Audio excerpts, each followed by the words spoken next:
రంగారెడ్డి జిల్లాలో జరిగిన ఒక దారుణమైన ఘటన పరువు హత్య అంటే 2025లో ఉన్నా కూడా ఇప్పటికీ కూడా ఇంకా పరువు హత్యలు జరుగుతున్నాయి అంటే నిజంగా ఆశ్చర్యకరమనే చెప్పాలి.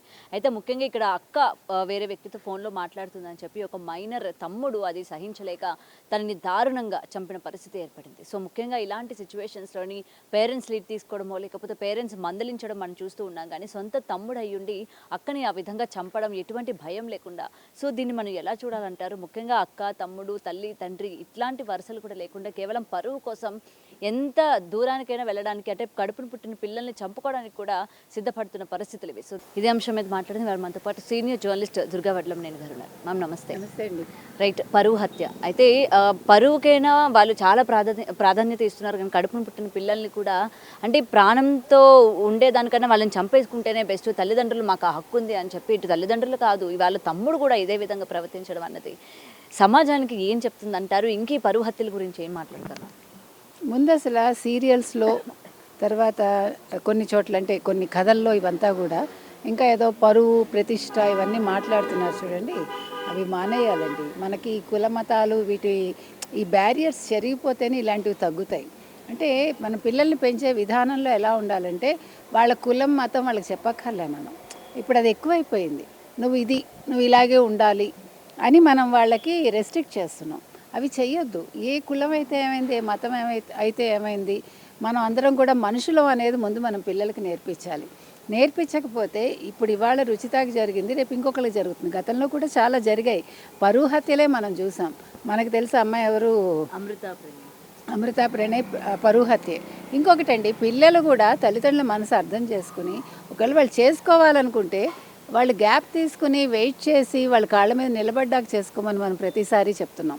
అంటే వాళ్ళకి భయం ఉంటుంది. ఇప్పుడు వీళ్ళు సెటిల్ కాకుండా, చదువు కాకుండా పెళ్లి చేసుకుని పిల్లల్ని కానీ ఏం చేస్తారు, వీళ్ళు ఎక్కడ ఉంటారు, పేరెంట్స్ ఎంతకాలం పోషిస్తారు, ఇలాంటి ఆలోచనలు కూడా ఉంటాయి కదా. అంటే ఆర్థికంగా మీరు స్థిరపడ్డాక చేసుకుంటే అప్పుడు తల్లిదండ్రుల ఆలోచన ధోరణి వేరేగా ఉంటుంది.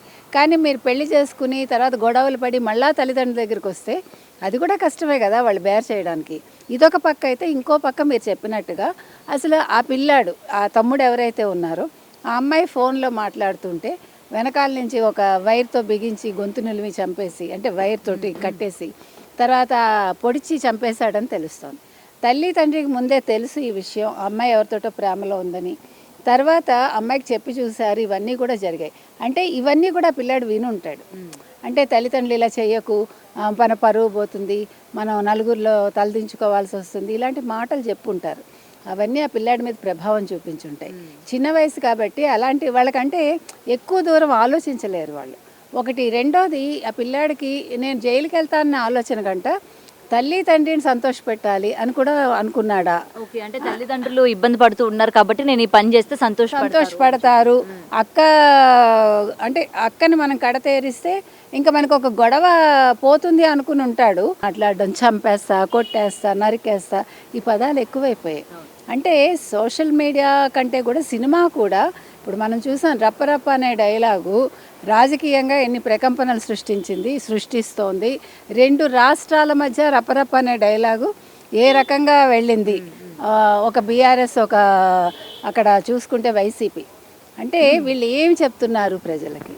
సినిమా డైలాగ్స్ వాళ్ళు పెట్టారు కదా, మేము మాట్లాడతామని ఒక ముఖ్యమంత్రిగా పనిచేసిన వ్యక్తి అనడం, అదే విధానాన్ని ఇక్కడ బీఆర్ఎస్ వాళ్ళు కూడా అనుసరించడం, ఇది ఎంతవరకు సబబు? అంటే కొన్ని డైలాగ్స్ లాగానే తీసుకోవాలి.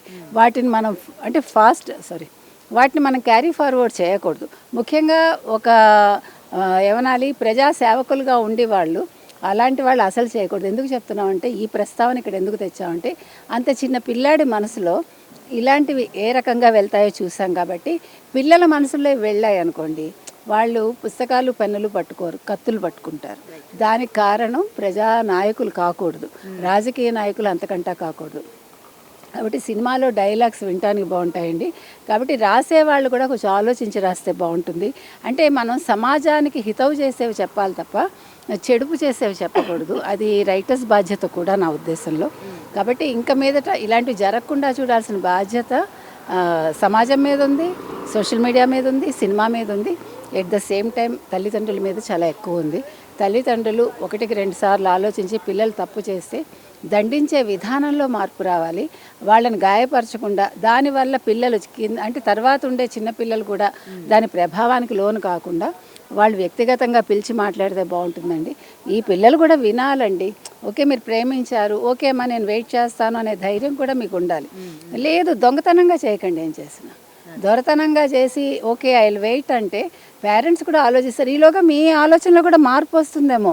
మీరు కూడా లోకాన్ని చూస్తారు. మీరు బాగా చదువుకుని మంచి ఉద్యోగం వచ్చిందనుకోండి, ఆ అబ్బాయినే చేసుకుంటారో ఇంకెవరిని చేసుకుంటారో ఎవరికి తెలుసు. ఏదేమైనా తొందరపాటు నిర్ణయాలు ఎవరి వైపు నుంచి కూడా మంచిది కాదని మనం చెప్తున్నాం. For more videos like this, subscribe Big TV channel.